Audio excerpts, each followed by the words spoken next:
बड़ घोषणा कला आईसीसी। चिंतारे प्रशंसक। ग्रुप पर्याय मैच को दुबई रे खेलिबो टीम इंडिया। पाकिस्तान रे फेब्रुआरी 19 रु आरंभ हेबाकु थिबा चैंपियंस ट्रॉफी हाइब्रिड मॉडल रे खेलाजिबो। ई टूर्नामेंट रे टीम इंडिया तार समस्त मैच दुबई रे खेलिबो। समस्त प्रशंसकक लक्ष्य चैंपियंस ट्रॉफी रे भारत एवं पाकिस्तानी दल मध्य हेबाकु थिबा मुकाबिला उपरे रहिछि, जे माने केवल एशिया कप किंबा आईसीसी इवेंट रे परस्पर सहित संघर्ष करती।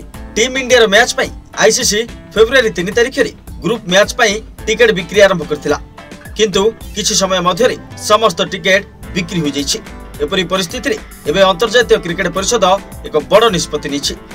टीम इंडिया को ग्रुप पर्याय रे तार समस्त 3टी मैच दुबई अंतर्जातीय स्टेडियम रे खेलिबाकू पड़िबो। एही समय मध्य रे भारत पाकिस्तान एवं न्यूजीलैंड दल सहित मध्य मुकाबिला करिबो।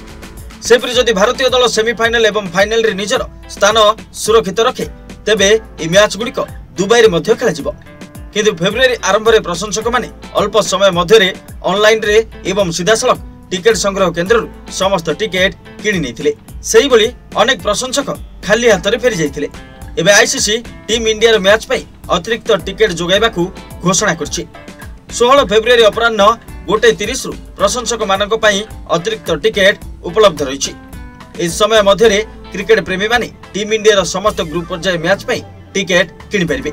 सेपरि मार्च 4 तारिख रे दुबई अंतर्जातीय क्रिकेट स्टेडियम रे अनुष्ठित हेबाकू थिबा सेमीफाइनल 1 पई सीमित टिकेट मध्य उपलब्ध हेबो। दुबई स्टेडियम रे थिबा टिकेट संग्रह केन्द्र रु ऑनलाइन रे एवं सीधासलख टिकेट किना जाय परिबो।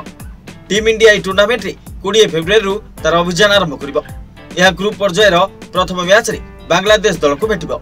या परे टूर्नामेंट रो सबुठारु बड़ मुकाबिला अर्थात भारत पाकिस्तान मैच खेलाजिबो।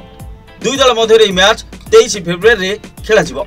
या परे टीम इंडिया मार्च 2 रे न्यूजीलैंड विपक्ष रे शीर्ष ग्रुप पर्याय मैच खेलिबो। जदि टीम इंडिया सेमीफाइनल पई योग्यता अर्जन करे तेबे मैच 4 मार्च रे दुबई रे अनुष्ठित हेबो एवं 9 मार्च रे फाइनल मैच खेलाजिबो।